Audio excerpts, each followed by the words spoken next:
पहेलियाँ। जिस्म में बाल और नाखून के अलावा कौन सा तीसरा हिस्सा है जिसको काटने से दर्द नहीं होता?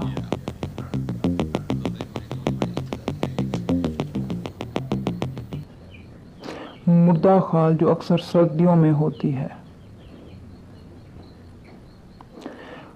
वो कौन सा परिंदा है जिसके उड़ते वक्त पेट में जिंदा इंसान होते हैं?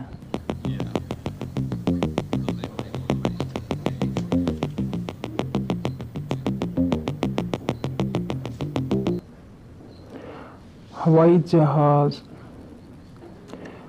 वो क्या है जो सिर्फ दिसंबर में है और किसी महीने में नहीं?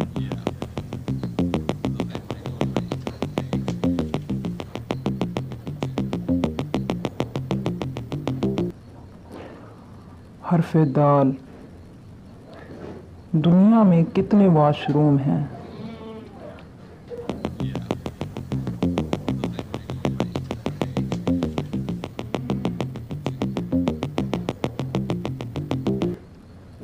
दो, जेंट्स वॉशरूम और लेडीज वॉशरूम।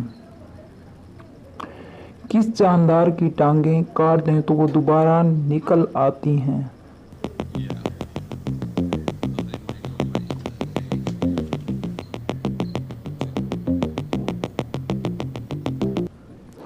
स्टारफिश।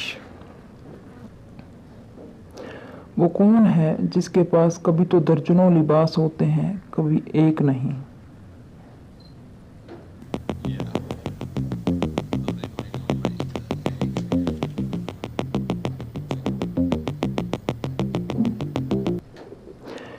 कपड़े लटकाने वाली रस्सी।